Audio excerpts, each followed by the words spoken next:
pizza. Okay, there are some purists out there who have definite opinions about what should and should not go on a pizza. Tuna on pizza.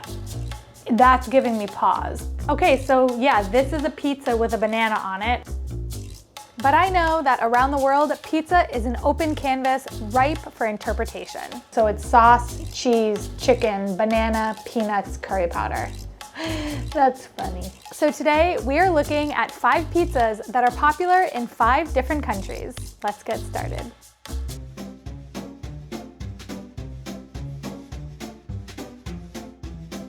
Hi Beryl, my name is Amalia. And I'm Patricio. And we live in Buenos Aires, Argentina. The dish we want to talk about is Fugazzetta, an onion and cheese pizza, not to be confused with Fugazza, which has no cheese. Fugazzetta is a cheese stuffed pizza topped with a lot of onions. The first time I tried Fugazzetta, I cried. It's that good. My phone. I need to silence my phone. I think it's my mom. Because I use my mandolin, this made me think about this. A lot of people ask me what are my top kitchen tools that I use all the time. Here are my top 5. Number 1, wooden spoon. This is everything you need to cook with. It's a mixing spoon, it's a cooking spoon, put it in heat, put it in cold, eat with it when you're done, wooden spoon. Number 2, my mandolin. Having a mandolin is a must-have, I think. Number 3, this is what I use when I'm deep frying. It drains all of the oil off of it and you can pick things up easily. As somebody who fries a lot, this is a winner. Number 4 is my potato ricer because I love mashed potatoes and I love mashed potatoes that are riced. When you put the potatoes in, they come out really nice and creamy and smooth this way. And finally, the chop wizard. This is the best for chopping things when you don't want to chop things. So those are my top 5 kitchen utensils that I use all the time.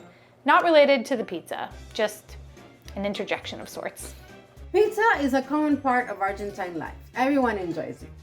Pizzerias are everywhere and some people eat cold pizza for breakfast with some mate. Fugazzetta was invented by the iconic pizzeria Banchero on Calle Corrientes. 7 hours later. And people love to go to the theater and then to eat some pizza after the show.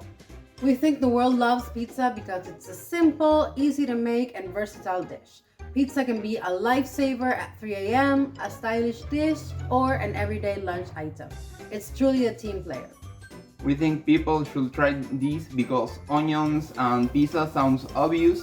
I like when it has a lot of onions, but not many people have had this delicious combination. We hope you enjoy Fugazzetta and we send you lots of love from Buenos Aires.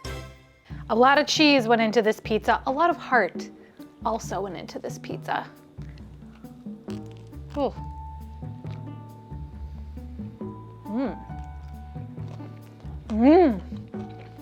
That's delicious. The onions on top are so nice. They add a little bit of sweetness and a bit of crunch. And then the cheese inside is so hot and has like a salty flavor because of the provolone. It's really good. And I was nervous that when I stuffed it, that the edges weren't gonna seal, but they sealed perfectly. When I stuffed it, I kind of inverted the edges a little bit instead of only pinching them because I've just had bad luck in the past when I did a stuffed hamburger. It did not seal on the sides, so I really wanted to make sure this one did. I could eat this until my stomach hurts. That's how good I think this is. Is it like, it kind of reminds me of a cheesy bread more than a pizza per se, but I also think this could definitely fall into like a white pizza type of category, which doesn't have sauce and just has a bunch of cheese and olive oil. One thing to mention, and it'll be in the recipe, but you definitely want to soak your onions for at least 30 minutes. And the reason you're soaking them is so they don't burn on the top when you're cooking them. Because sometimes when you soak onions, it's to get rid of the bitter taste. This is so that they don't burn. So if you're gonna make this, make sure you soak your onions. But like I said, it'll be in the recipe. So, and don't forget, all my recipes are on my website, beryl.nyc. Let me also mention the artist behind me. The artist's name is Anne-Sophie. Her company is called Winter Heart Studios. She's based out of Hamburg, Germany. All of her info is in the description. And on my website, my artists section features all of the artists we have ever featured, so you can go there to find somebody who you like. I'm making all these pizzas myself, but if you want to try using a frozen pizza and just adding toppings, you can do so with one of the frozen pizzas that I got from Wild Grain, the sponsor of today's episode. Wild Grain is the first bake from frozen subscription box that features sourdough breads, artisanal pastries, specialty items, and fresh pasta. You can choose what you want in your subscription box, and one of the things that I love is that they partner with small bakers and pasta makers across the country. This month, I opted to try their frozen pizzas because obviously we're doing a pizza episode and it makes sense. So I'm gonna pop this into the oven and we'll see how it tastes. I love that they use sourdough breads in their boxes because sourdoughs are easy on your stomach and use a slow fermentation process that makes it easier to digest. Every item that they have bakes in 25 minutes or less, so from freezer to table, you'll have something fresh and tasty. And all of their boxes are customizable using seasonal and limited time items. I have never had sourdough bread pizza before. That is delicious. And one membership equals 4 meals donated to the Greater Boston Food Bank, so you're also doing a little bit of good getting some delicious foods. I would recommend checking out Wild Grain. The link is in my description, and if you use my code Beryl, you'll get $30 off and free croissants for life. Free croissants for life. Seriously. Now let's get back to the pizzas.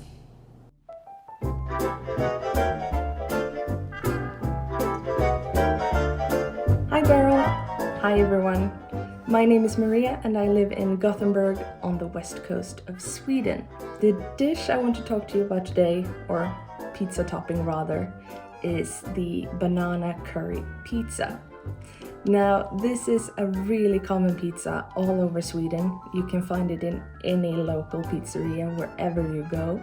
Okay, so yeah, this is a pizza with a banana on it. What are our thoughts collectively on fruit on pizza? I do like pineapple on pizza. I like a Hawaiian pizza. I think that it tastes good. I think it's fun. I have no issue. I think the banana might be really good because I feel like it might kind of flambe a little bit in the oven. And I think the texture will be okay. Even though it kind of reminds me of the banana pregnancy dish, which I didn't like. That's a hard no for me. But it might be good. I think it's gonna be good. So on to the pizza, banana slices go. Some people open a banana from here. Oh yeah, isn't that like... Isn't that how monkeys do it? Yeah. Just like explain to me how that's better. The pizza ingredients are really simple. It's chicken that you either shred or cut into small pieces. There's slices of banana. There's peanuts and a good amount of curry powder. And you put all of that on top of a simple base of tomato and mozzarella.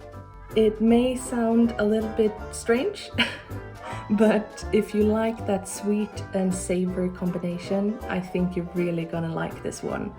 The banana gets a little bit caramelized and the savory kick with the curry powder really works, and I think people should give it a go before kind of thinking that it's not gonna work.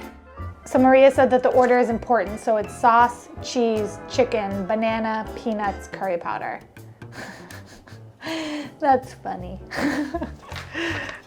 We don't know exactly when or how this dish came to be, but after World War II, there was a rise in interest in Sweden for so-called exotic fruits like bananas and pineapple.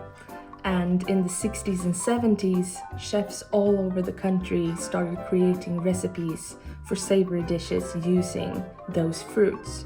And a lot of those dishes became staples in Swedish homes all over the country. I honestly kind of feel like the peanuts on the pizza is weirder to me than the bananas on the pizza, but I guess they're just gonna be crunchy.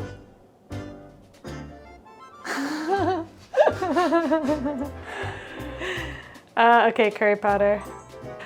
There are only a few of those dishes that are still going strong today, and one of them that has kept going until 2025 is the banana curry pizza. I really hope you give this a try, and I hope you enjoy it just like we do here in Sweden. Bye! Monkeys give this pizza 5 out of 5 bananas, but let's see what humans give it.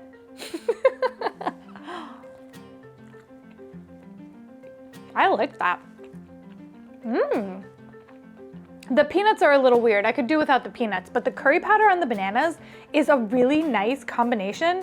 You can't taste banana. I just taste curry powder, but there's a little bit of texture from the banana that's really nice.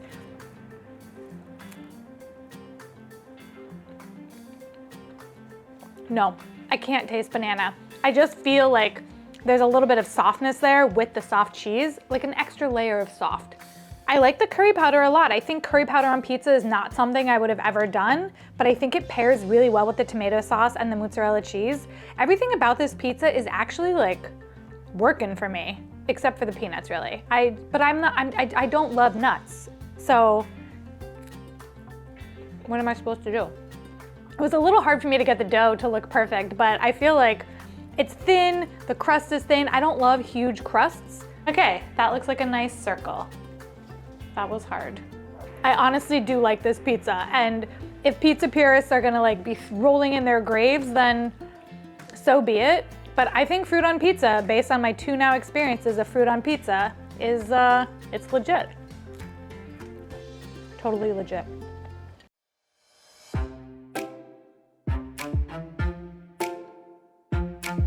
Hi Beryl, hi everyone. My name is Tais. I'm from Belo Horizonte, Brazil, and I currently live in the state of New Jersey in the United States. Today I want to talk to you about a pizza flavor called Portuguesa, meaning Portuguese from Portugal.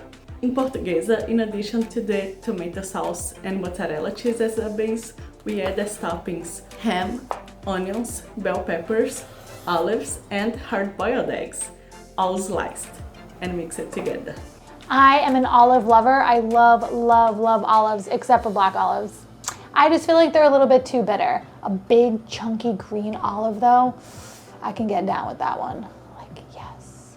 This pizza flavor was created in Brazil and possibly by Portuguese immigrants, which would explain the name, or also possibly has this name because the ingredients recall Portuguese cuisine. Did I hard boil the egg? Yes. We haven't found anything similar to that here in the US, and since it's my husband's favorite pizza, it's our to-go option whenever I make pizza at home. I got a hole in my pizza and I tried to patch it up. I just didn't want to redo the whole thing. I got a hole in my pizza. I also made it to some friends here, and they all get surprised by the hard-boiled eggs, but they all seem to really enjoy it, so I think you should give it a try. I think the beauty of pizza in general is that it's a blank slate in which people can be really creative and add their own favorite things, and almost anything will work. Brazilians can get really creative with pizza toppings and flavors, so I hope this Portuguese pizza inspires you and everyone to experiment and try different things. This looks like a pretty good pizza slice. I like the egg on top. I've never had egg on pizza except for like a breakfast pizza, so that's not a hard-boiled egg. I'm folding it. I'm a New Yorker.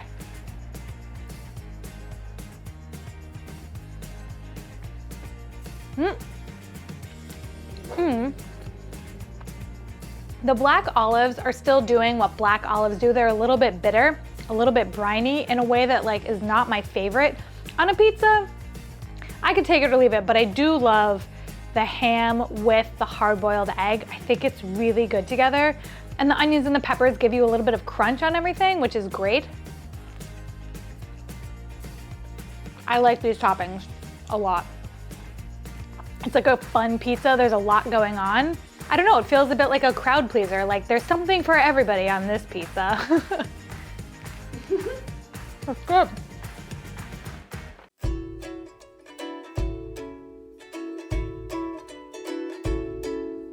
Hi Beryl, my name is Nawreen and I'm originally from Bangladesh, but I immigrated to New York City at a very young age and I've been here ever since. So as a New Yorker, I feel like I have a lot of opinions about pizza. So I'm really excited to talk to you today about one of my favorites, which is the vodka sauce pizza. It's that classic recipe that you use for penne alla vodka, but instead the sauce is spread out on a pizza dough and typically topped off with fresh mozzarella in small chunks all around so that you can really see that beautiful sauce peek through. Vodka sauce itself is just a tomato-based Italian-American sauce that consists of 2 additional ingredients that are really important. So that is heavy cream and vodka. I love my cute label for all the decanters. I'll leave a link in the description where I got them. I think it was on eBay. It says, "This is vodka." Ugh, that is vodka. So what that results in is a beautiful, bright, orange, pinkish sort of color that makes vodka sauce so distinctive from other tomato-based or red sauces that you would see in Italian-American cuisine. And so the origin of vodka sauce is not totally clear from what I found in my research, but the vodka sauce pizza is certainly something that was invented right here in New York, in Staten Island actually. And the pizza was created by accident when leftover vodka sauce from a pasta dish was used to make a pizza, and thus an amazing creation was born. I have never had vodka sauce pizza before until last week because I knew I was gonna be making this, so I was like, oh, it'll be good for me to have a gauge for what this is gonna taste like. But so far, the sauce is looking exactly like the sauce that I had on the pizza, like this beautiful rosy color, and it smells really, really nice in the kitchen. I think it's cool that the sauce is totally different than the other sauces that the other pizzas have had. I like it. It smells good. For me, why this pizza tastes so good is that it is so creamy and rich. It's just extra decadent because of the fresh mozzarella that's being used. It creates this like pillowy texture. Spreading the pizza dough is just not that easy. You really need to work it. And I feel like I don't know how the professionals do it with the like, all right, let's try, here we go. No, I think I need it to be bigger. Using my knuckles to spread it. But it just made it like a football. Okay, that doesn't work. I just consider it such a bite of comfort food, and it is just like a unique twist on pizza as well. So those are some of my reasons for why I particularly reach for this pizza.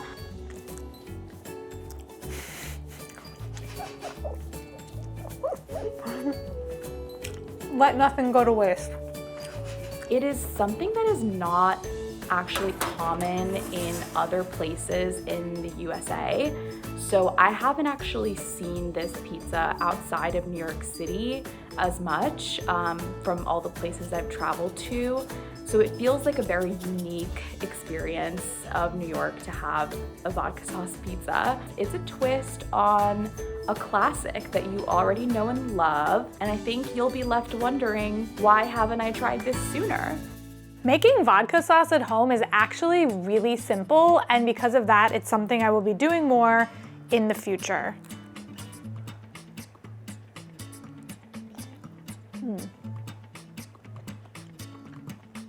That is so good. The sauce is so good.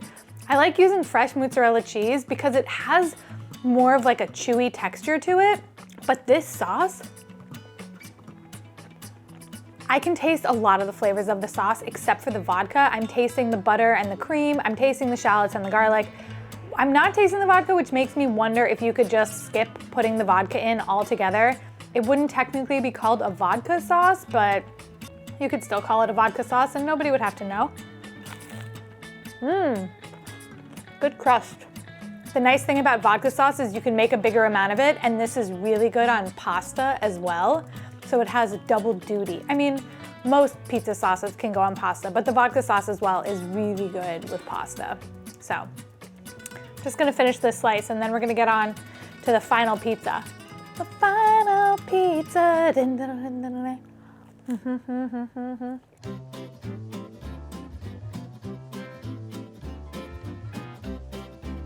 Hi everyone, my name's Nina and I am originally from Poland and I've been living in Sweden for the past 20 years, so I basically grew up here. But I've always been very connected to my Polish roots. The pizza I want to talk about is called Tonno, which means tuna pizza in Italian. I love this pizza because it has such a great balance of flavors: savory tuna, sweet and almost caramelized onion, and the creamy richness of mayo. I love tuna, I really do. I'm like a huge tuna fan, but warm tuna, I've never been really a fan of, and tuna on pizza, that's giving me pause. I'm not sure what that's gonna be like, because the tuna goes into the oven, and then it's gonna be like warm on top of cheese. Like maybe it'll be like a tuna melt. I do love tuna melts, and I guess tuna is warm in a tuna melt. Okay, so like I do like a tuna melt. Okay, I've talked myself into thinking that I might be able to like this. Tuna melt pizza. So Tonno is originally a thin crust pizza with a base of tomato sauce, topped with canned tuna, onions, sometimes olive or caper, and like a drizzle of olive oil. But here in Poland, we do slightly different. So it's still a thin crust pizza with a base of tomato sauce, but we also add cheese, canned tuna, then we topped it with onion and a dash of mayo. So we're gonna do a pre-bake. This is gonna go into the oven for a little, then when we take it back out, then the toppings go on. So I guess the tuna is not gonna be super baked. Always coming back to the tuna. I'm pretty traditional in my cooking overall because I like to respect the culture and the ingredients, and I often see recipes as a blueprint. But the more I cook, I tend to break the rules and enjoy it. And I think it's just the maturity of actually cooking a lot more. Tonno brings great memories to me. There used to be a neighborhood pizzeria near my grandparents' place called Tuna. The place had a warm, lively atmosphere, and I have a core memory of me and my mom and a friend sitting at Tina and eating Tonno together. There was always a buzz of conversation, the smell of freshly baked pizza, and a sense of community. Something happened and the bottom got super stuck. And it hasn't happened to any of the other pizzas. I don't know what I did differently this time, but yeah. So this pizza is a little bit separated from its crust, but that's okay because like a lot of people don't even eat the crust. So we're gonna try it anyway.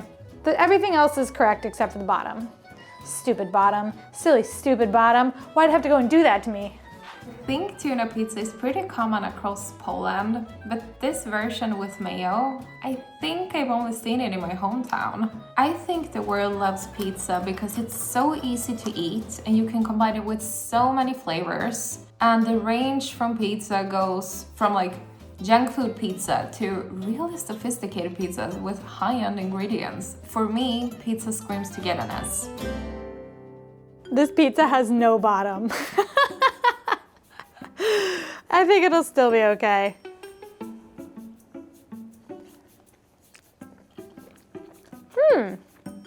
It does taste like a tuna melt to me, actually. You can definitely taste the tuna fish. There's no question about that, but because there's the cheese with it, it's not just like big chunks of hot tuna in there. I also put a little bit of cheese on top of the tuna so that it could be more tuna melt-esque. I like having the onions. I think onions on pizza always do a nice job of bringing in a little bit of crunch and a little bit of sweetness. I'm not really sure what happened with my crust. That was pretty crazy. I have to say, I like it. I even feel like I could have put more tuna on it. I put like half a can of tuna. I made these pizzas smaller because I don't need to be making ginormous pies for this, and I put half a can of tuna on this. I think I could have done a little bit more tuna and it totally would have been fine. Mayo on top of pizza is always a good thing. I usually will just have mayo on the side when I'm eating pizza to like dip into a little bit. So just putting the mayo on top makes it a lot easier than having to have a little side dipper, you know? I wonder, what do you guys put on your pizza? Like, are you ranch people? Are you purists? You put nothing on it? Mayonnaise. What else? As far as dipping, that's it. But then there's like, chili flakes, extra Parmesan cheese, garlic powder. Just let me know what you do with your pizza to zhuzh it up a little bit. Honestly, all of these pizzas were winners, even the banana pizza, which I was the most surprised by. I think though, my winner chicken dinner was the vodka sauce pizza. That vodka sauce was amazing. And I'm definitely gonna be making that again for my friends because it was outstanding. Don't forget that all of the recipes are in the description if you want to try any of these pizzas yourselves at home. And until next week, I'm leaving you with our oatmeal toppings episode and all the rice dishes from around the world episode. I will see you all next week.